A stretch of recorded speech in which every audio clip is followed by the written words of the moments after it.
Vamos a orar. Señor, te damos gracias por tus misericordias que son nuevas cada mañana. Señor, ninguno de nosotros está por casualidad en este lugar. Espero que desde el inicio nuestros corazones hayan estado enfocados en la adoración a ti. Cada cosa que se ha estado haciendo, recíbelo como olor fragante. Y Señor, tu palabra es demasiado santa para ser hablada por un hombre. Gracias, Padre, porque tú nos ves a través de Cristo. Habla en esta mañana a mi corazón y habla al corazón de cada uno de los hermanos y amigos que están aquí o nos están viendo desde sus hogares. Señor, que este mensaje esté centrado en Cristo. En el nombre de Él lo rogamos. Amén. Hermanos, se supone que esta época es para celebrar el nacimiento de Jesús. Él es el cumpleañero. Sin embargo, como decía el hermano Amós, se está convirtiendo en el gran ausente de la Navidad. De hecho, no sé si ustedes han notado que ya hay algunos anuncios que no dicen Feliz Navidad, dicen Felices Fiestas. Eso es para no ofender a los musulmanes, para no ofender a los progres o a los que se denomina también woke, a los pro aborto, pro LGBT. Para no ofenderlos ahora sacamos a Cristo de la Navidad. Y como dijo alguien, a todas las pro aborto que celebran la Navidad hay que decirle que lo que se celebra es un nacimiento, no un aborto. Así que si ellas celebran la Navidad se están contradiciendo. No deberían hacerlo. El hermano Amós ha querido que en las predicaciones del domingo en la mañana nos centremos en Jesús. Porque se supone que esta época se creó para recordarlo a Él. Y precisamente el tema que me corresponde en esta mañana se titula ¿Quién es este Rey de Gloria? Está basado en el Salmo 24, versículos 8 y 10. Salmos 24, versículos 8 y 10. ¿Quién es este Rey de Gloria? El Salmo 24 se cantaba cuando los peregrinos iban subiendo a Jerusalén para adorar en el templo de Dios. No es simplemente un salmo para tenerlo como un responso o un resguardo. Al entrar en la ciudad a los peregrinos, sin importar de dónde vinieran, se les recordaba que toda la tierra es del Señor. Eso es lo que dice el versículo 1. Cada animal, cada persona, cada nación, todo le pertenece desde que los creó. Solo Dios calmó los caóticos mares en el momento de la creación y trajo orden y vida al cosmos. Eso lo dice el versículo 2, habla de ese tema. Así que los peregrinos que subían cantando este salmo hacia Jerusalén a adorar en el templo, se preguntaban, ¿quién en la tierra puede estar en la presencia de Dios? Versículos 3 y 4. Y esa es una pregunta para humillar nuestros corazones, para humillar a los peregrinos a medida que iban subiendo. Ellos no eran dignos de subir al templo de Jehová a adorarlo. Pero déjeme decirle que usted y yo tampoco somos dignos de estar aquí en esta mañana adorando a Dios. Esto es por su gracia, no por nada bueno en nosotros. Aquellos que se acercan al Dios que subyuga el caos deben tener manos limpias, corazones puros. No deben ensalzar a dioses falsos, sino que deben levantar sus ojos hacia Dios, quien los ensalza con su poder. Versículos 4 y 5. Son los humildes peregrinos los que verán el rostro del Rey de toda la tierra. Y déjeme decirle, Dios es exclusivo, es inclusivo y exclusivo. Tiene peregrinos y adoradores de toda tribu, lengua y nación, pero solo esos son los que verán su rostro, ningún otro. Los peregrinos entran al templo e invitan a Dios a entrar al templo y se imaginan las puertas del templo como la cabeza cansada de un peregrino cansado, y les dicen que miren hacia arriba. Invitan a las puertas antiguas a que se abran de golpe para poder ver al Rey de Gloria llegar con todo su esplendor. Por eso dice: levantaos, oh puertas eternas. Dios no es simplemente el creador, también es el Rey conquistador, lo dice el versículo 8. Mientras los peregrinos marchaban hacia el templo y esperaban la presencia de Dios en el templo, Dios marchaba contra los enemigos de la nación.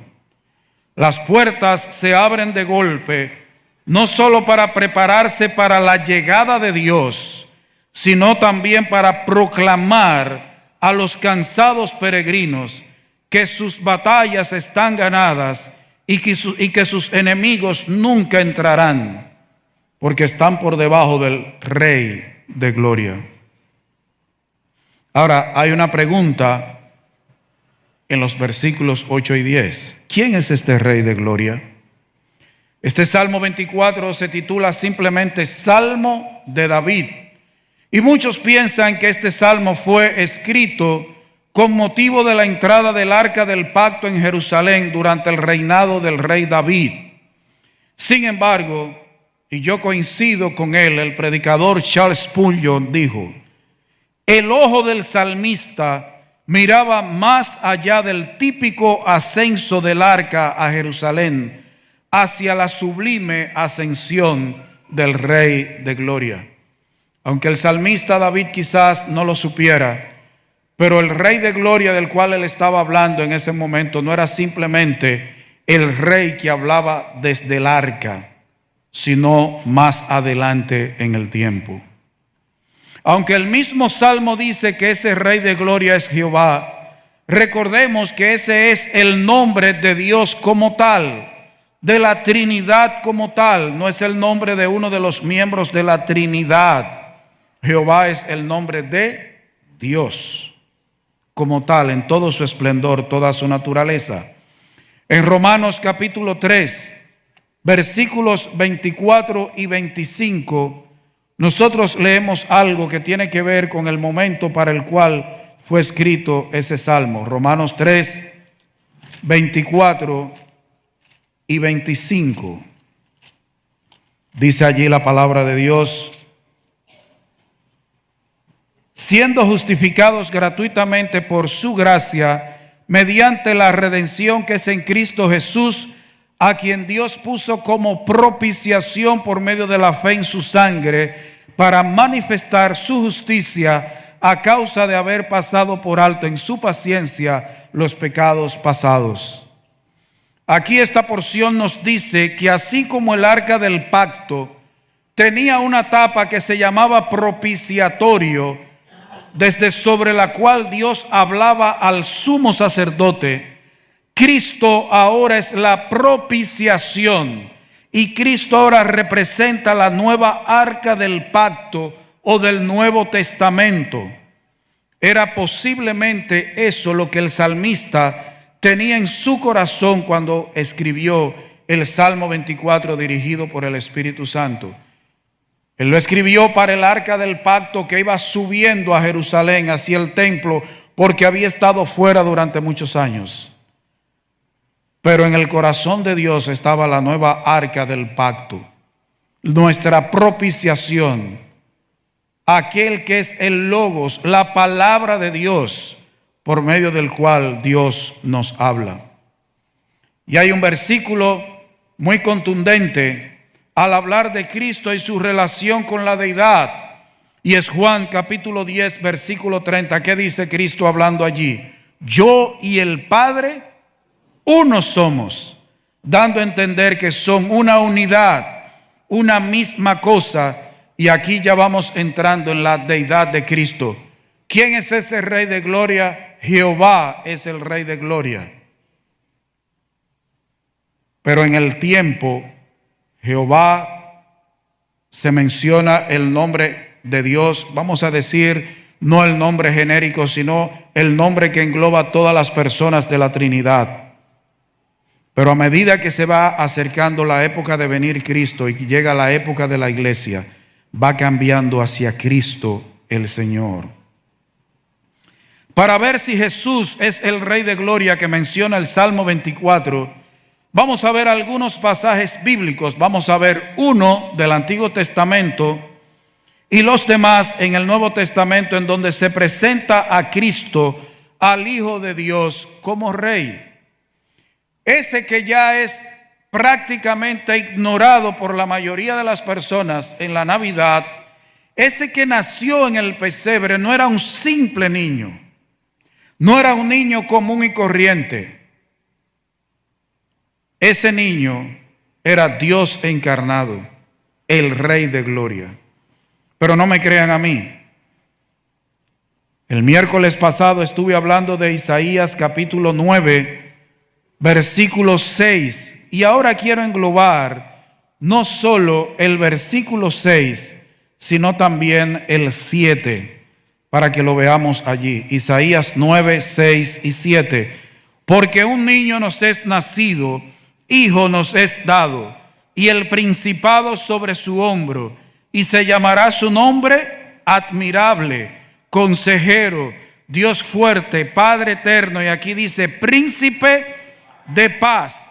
Pero observa el 7, dice lo dilatado, lo grande de su imperio, y la paz no tendrán límite sobre el trono de David y sobre su reino, disponiéndolo y confirmándolo en juicio y en justicia desde ahora y para siempre.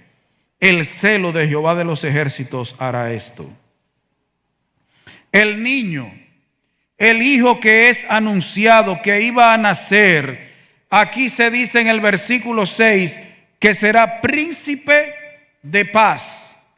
Pero el versículo 7 dice que tendrá un imperio, un territorio para gobernar. Pero note lo interesante, el versículo 6 dice que sería llamado príncipe de paz. Un príncipe es el hijo de un rey. Pero en el versículo 7 habla de que tendrá un imperio. Un emperador está por encima de un rey. Se dice que es príncipe de paz, es hijo, pero se dice también que será emperador, porque tendrá un imperio. Aquí en el anuncio del nacimiento de Jesús se habla de principado y de imperio, lo que parece ilógico, pero la idea es de que ese hijo tendría autoridad y gobierno absoluto. Ese es el anuncio que se está haciendo allí de Jesús. Príncipe, imperio, va a tener autoridad, va a ser un gobernante absoluto, y eso lo vemos desde su anuncio. Pero en Mateo capítulo 2, versículo 2, nosotros también leemos algo interesante. Mateo capítulo 2, versículo 2. Aquí cuando llegaron los magos de visita, preguntaron, ¿dónde está quién? El rey de los judíos que ha nacido, porque su estrella hemos visto en el oriente y venimos a adorarle. Desde el primer libro del Nuevo Testamento ya se presenta a Cristo como rey. Esta visita que llega, que trastorna toda Jerusalén, viene preguntando por el rey de los judíos. ¿Dónde leyeron ellos eso? En la palabra de Dios. En la palabra de Dios, en el Antiguo Testamento. De hecho, ¿saben ustedes cómo presenta el Evangelio de Mateo a Jesús? Como el rey de los judíos. Como el rey de los judíos. Cada evangelio, uno presenta a Jesús como siervo, otro como el Hijo de Dios. Mateo presenta a Jesús como rey, como el rey de los judíos. Pero los magos que llegaron desde el oriente a visitar a Jesús, le reconocen como rey de los judíos, aunque son gentiles, reconocen la autoridad de ese niño que había nacido. Es increíble. Esos magos no eran judíos, eran gentiles, venían desde lejos. Y ya esos gentiles reconocían la autoridad de Jesús. ¿Y sabe qué es lo triste? Que hoy muchos que se llaman cristianos no quieren reconocer la autoridad de Jesús. Y lo interesante es que ellos no solo lo ven como rey. El hecho de ser gentiles, hablan del gobierno de Cristo, no solo era para los judíos, abarcaba su gracia y su reino también a los gentiles, porque usted y yo somos parte de ese reino. Ahora no lo vemos, pero un día nos vamos a estar gozando allí. ¿Qué dice el mismo Mateo capítulo 21, versículos 1 hasta el 5? Mateo capítulo 21, versículos 1 hasta el 5 dice: cuando se acercaron a Jerusalén y vinieron a Betfagé, al monte de los olivos, Jesús envió 2 discípulos diciéndoles: id a la aldea que está enfrente de vosotros, y luego hallaréis una asna atada y un pollino con ella. Desatadla y traédmelos. Y si alguien os dijere algo, decid: el Señor los necesita, y luego los enviará. Todo esto aconteció para que se cumpliese lo dicho por el profeta cuando dijo: decid a la hija de Sión, he aquí tu rey viene a ti, manso y sentado sobre una asna, sobre un pollino, hijo de animal de carga. En el versículo 2 dice que Jesús es el cumplimiento de una profecía que está en Zacarías, capítulo 9, versículo 9. Ahí Zacarías anunció que el rey iba a entrar en un pollino, sentado sobre una asna, sobre el hijo de una asna, un animal de carga. Usted ve cómo se anunció a Cristo como rey. ¿Quién es ese rey de gloria? Jehová de los ejércitos. Ese es el rey de gloria. Pero ¿en quién se enfoca ese reinado? En la persona del Hijo, en Cristo. Eso está anunciado. Y hermanos, quiero que se quede desde ahora con algo interesante, por algo que les voy a decir al final de la predicación. ¿En qué entró montado Jesús? En un pollino, en un burro. Y en Lucas 2:7, en el anuncio del nacimiento del rey, donde dice que nació ese rey y durmió en un pesebre. Ese rey de gloria, el rey de los judíos, el hijo de David que iba a regir en el trono de David, entró a la ciudad de Jerusalén sentado sobre un burro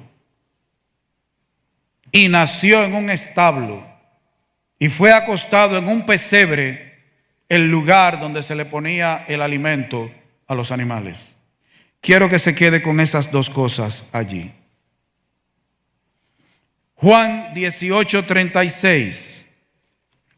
Yo les dije que vamos a hacer un recorrido para ver quién es ese rey de gloria que allá en el Antiguo Testamento dice Jehová, pero que está enfocado en una persona específica de la Trinidad. Juan 18:36. ¿Qué dijo Cristo en propia voz del Señor?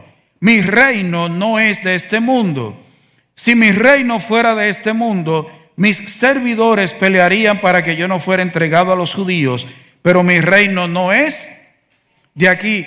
¿Cuántas veces en ese versículo repite el Señor Jesús que Él es rey? 3 veces en ese versículo. Él mismo se presenta como rey, pero hace una aclaración interesante, y es que el reino de Jesús no es de este mundo. No es simplemente un gobierno humano como lo puede ser otro cualquiera. Su reino abarca desde lo espiritual hasta lo material por toda la eternidad. Lo que se perdió en Adán, ayer en el programa de televisión presentaba una enseñanza de un canal que se llama Proyecto Biblia. Cuando Dios creó a Adán y Eva, el reino espiritual de Dios se relacionaba con el reino físico. Cuando Adán y Eva pecaron, hubo una separación entre ese reino espiritual y ese reino físico, material. ¿Sabe usted en quién se van a reencontrar esos dos reinos? En la persona de Jesús. El reino invisible y el reino visible se van a reunir de nuevo en la presencia de Dios hombre, Jesucristo. Por eso Él dice, mi reino no es de este mundo. Es un reino especial. Abarca mucho más que lo que pueden percibir nuestros sentidos influidos por el pecado. Es un reino eterno. Pero ¿cómo se definió el Señor? Como rey. 3 veces lo dice, mi reino. Él tiene un reino. Continuamos este recorrido. Filipenses 2, versículos 10 y 11. Fíjese que comenzamos por el rey de los judíos. Ahora Jesús dice, mi reino. Ya como que vamos abarcando un poquito más. Filipenses capítulo 2, versículos 10 y 11. ¿Qué dice? Vamos a comenzar en el 9. Por lo cual Dios también le exaltó hasta lo sumo y le dio un nombre que es sobre todo nombre, para que en el nombre de Jesús se doble toda rodilla de los que están en los cielos y en la tierra y debajo de la tierra, y toda lengua confiese que Jesucristo es ¿qué? Es el Señor, para gloria de Dios Padre. En los versículos que acabo de leer, hemos visto a Jesús como rey, pero en el ámbito de los judíos. Ahí estuvimos hablando en Mateo, en los evangelios. Pero ya en Juan vemos un vislumbre de que su reino abarca mucho más allá. Y ahora lo certificamos en Filipenses capítulo 2, versículos 10 y 11. ¿Cómo se presenta ahora aquí a Jesús? Se dice que es el Señor. Y ese no es un título de cortesía, pase Señor. Buenos días, Señor. No, ese no es un título de cortesía. Este es un título de autoridad. Ya no solo de los judíos. Aquí ahora dice que abarca cielos, tierra y lo que está debajo de la tierra. Gente de toda lengua, de toda habla, de toda nación. Ese es el problema de los judíos, que ellos nunca entendieron que el reino del Mesías no solo iba a ser para con ellos, que era un reino que iba a gobernar toda la creación. Dice los cielos, la tierra, lo que está debajo de la tierra y toda lengua, toda habla, toda nación. Y hay que aclarar, como les dije, la palabra Señor no es un título de cortesía. La palabra Señor, cuando se refiere a Dios, se usa kurios para referirse a Dios. En sentido general se usa Señor sin artículo. Pero cuando se refiere solo al Hijo, se le dice el Señor. Se refiere al Mesías.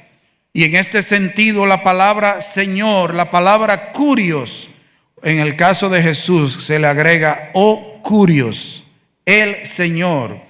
Connota que es un gobernante absoluto, rey de todo el mundo, y que nosotros somos ¿qué? Sus súbditos, sus esclavos.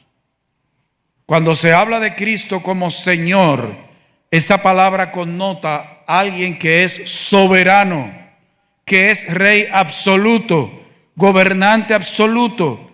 Entonces ese rey de gloria que se menciona en Salmos 24, ¿quién vemos que es? Ese que nació en Belén hace más de 2000 años. Ese no era un niño cualquiera. ¿Qué dice Apocalipsis 17:14?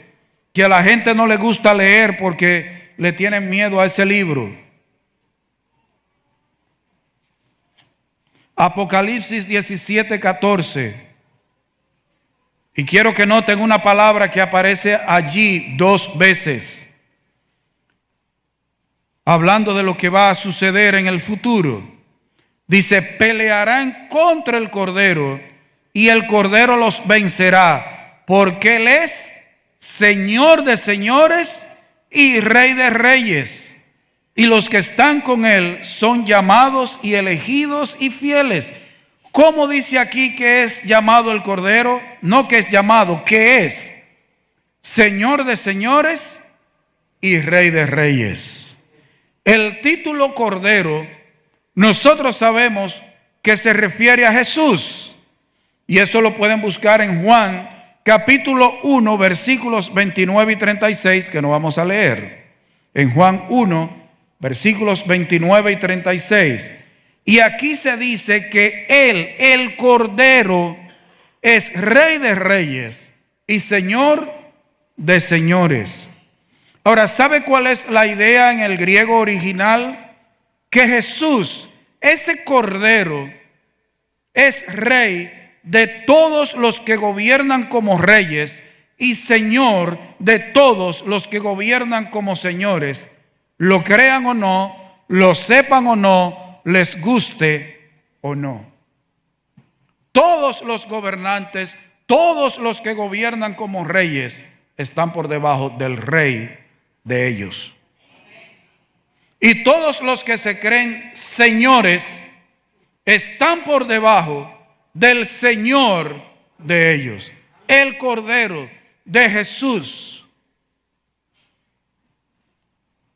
¿Usted ha pensado en eso cuando está con la cena de Navidad?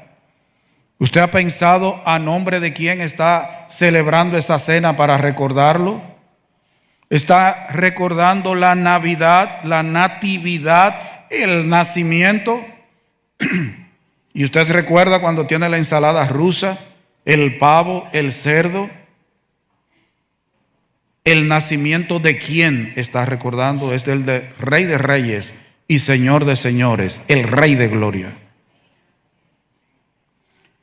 Él lo es por naturaleza, como Dios y Creador, a quien pertenece el reino de la naturaleza y la providencia, pero también Él es Rey de reyes y Señor de señores por su oficio como mediador, siendo hecho superior a los reyes de la tierra. Este que aquí dice el Cordero, las cosas de Dios, por eso a mí me encanta estudiar la Biblia. No solo porque es la palabra de Dios, sino porque a través de ella conocemos el carácter de Dios, la naturaleza de Dios, la voluntad de Dios. Pero Dios tiene una manera de presentar verdades. Porque aquí en este versículo de Apocalipsis se presenta a Cristo como un Cordero que es Rey de reyes y es Señor de señores. Pero también la misma Biblia lo presenta como un león. El león de la tribu de Judá. El que un día se va a sentar sobre el trono de David y va a regir todas las naciones de la tierra.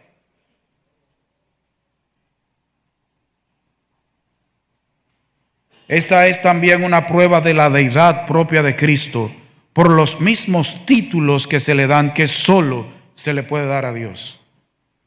No puede haber dos reyes de reyes, tiene que haber un solo Rey de reyes. No puede haber dos señores de señores, tiene que haber un solo Señor de señores. No puede haber dos soberanos. Eso es una contradicción. Hay uno que es soberano, los demás están por debajo. Así que Cristo es presentado aquí como Dios. Pero ¿qué dice Apocalipsis capítulo 19? Versículos 13 y 16. Apocalipsis 19, versículos 13 y 16. Noten una expresión que lo más probable que en la versión que usted tiene esté en letras mayúsculas, pero que en el 16 hay otras que también están en letra mayúscula. ¿Qué dice el 13? Estaba vestido de una ropa teñida en sangre y su nombre es el Verbo de Dios. ¿Y qué dice el 16? Y en su vestidura y en su muslo tiene escrito este nombre: Rey de Reyes y Señor de Señores. Vimos en 17:14 que el Rey de Reyes, Señor de Señores, es el Cordero de Dios, que es Cristo, es Jesús, es Emmanuel. Pero vemos aquí en el 19, versículos 13 y 16, que ese Rey de Reyes y Señor de Señores, ¿quién es? El Verbo de Dios. Y aquí nos habla, nos dice que ese Verbo es Rey de Reyes, Señor de Señores. Sabemos por la Biblia que Jesucristo es el Verbo de Dios. ¿Qué dice Juan, versículo 1, o versículos 1 y 2 y versículo 14? Que ese Verbo estuvo con Dios, ese Verbo es Dios, todas las cosas por Él fueron creadas. Es el Creador. Entonces el Cordero, Jesús, es Rey de Reyes y Señor de Señores. El Verbo de Dios, que es el mismo Cordero, es el mismo Jesús, es Rey de Reyes y Señor de Señores. Comenzamos viéndolo como el Rey de los judíos, pero su reino abarca toda la creación. Cristo es ese Verbo que aquí es presentado como el Rey de Reyes y Señor de Señores. Y observen el versículo 15, que dice que Él regirá, dice el versículo 15, de su boca sale una espada aguda para herir con ella las naciones, y Él las regirá con vara de hierro. ¿Qué va a regir? A todas las naciones. A todas las naciones. Hermano, no le tenga miedo al libro de Apocalipsis. Tiene algunas cosas, como les dije en otra predicación. Yo he estudiado el libro de Apocalipsis varias veces y todavía no entiendo más de la mitad. Pero esto sí yo lo entiendo. Y al final, como dijo alguien, y al final del libro, el protagonista gana, el Rey de Reyes y Señor de Señores, el Rey de Gloria del Salmo 24. Hemos visto que el niño que nació en un establo y que fue acostado en un pesebre no era un niño común y corriente. Desde las profecías del Antiguo Testamento, el anuncio del ángel a María, el anuncio de los ángeles a los pastores y la visita de los magos, nos damos cuenta que el mismo Dios iba a visitar la humanidad en forma visible, en forma física, en la persona de Jesús. Dios se iba a encarnar, a tomar forma de siervo en el niño que nacería, engendrado por el Espíritu Santo de Dios. Los ángeles de Dios y Satanás con sus huestes de maldad saben que en ese cuerpo de niño había alguien que es el soberano del universo, que en ese cuerpo estaba residiendo el Rey de Gloria. Pero lo triste es que hoy muchos que se dicen cristianos le regatean a Jesús, que es el Rey de Gloria. Quieren negar su deidad, su señorío y su soberanía. El mundo quiere negar que aquel cuyo nacimiento celebra el 25 de diciembre es el Rey de Gloria, cuya autoridad abarca cielos, tierra y la totalidad de lo que existe. Por eso ya hoy no dicen feliz Navidad y hoy prefieren decir felices fiestas. No hagas tú lo mismo y reconoce su autoridad en ti y en toda su creación. Y quiero dejar algunas preguntas para meditar y de aplicación, porque no solo vamos a ver que Cristo es ese Rey de Gloria que se menciona en el Salmo 24, versículos 8 y 10. Yo les dije que se quedaran en su mente con el hecho de que Él entró a Jerusalén en un pollino y que Él nació en un establo y lo acostaron en un pesebre. ¿Reconoces tú que Cristo es el Rey de Gloria? ¿Lo reconoces como Rey de Gloria en tu vida diaria?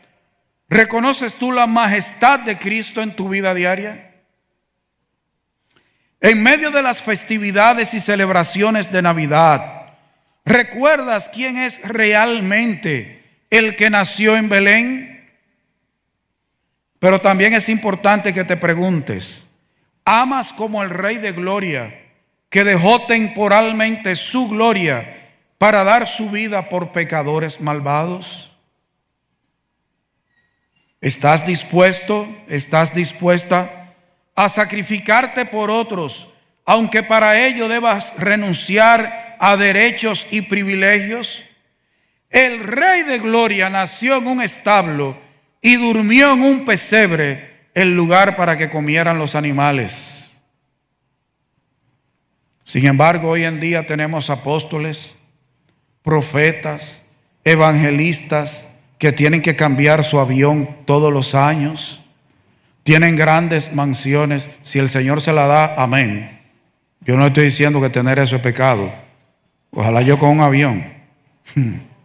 El problema es cómo lo consiguen ellos. Sacrificando ellos a la grey. Y aquí, ¿quién fue que se sacrificó? El Rey de Gloria. El Rey de Gloria.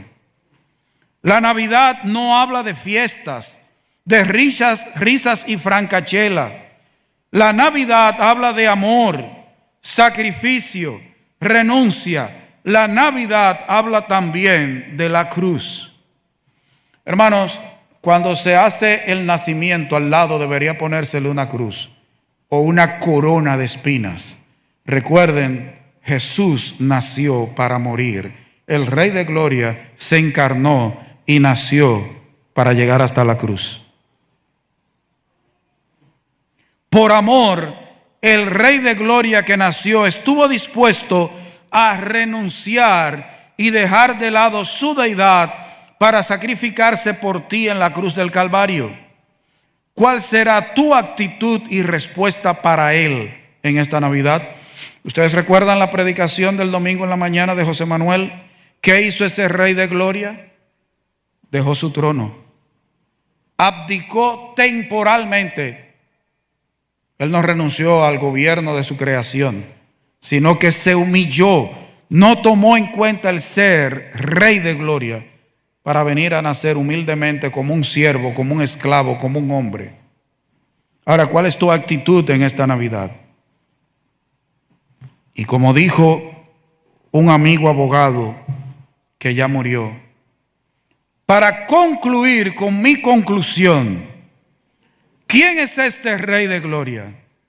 Cristo Jesús es nuestro Rey de Gloria. Dios les bendiga.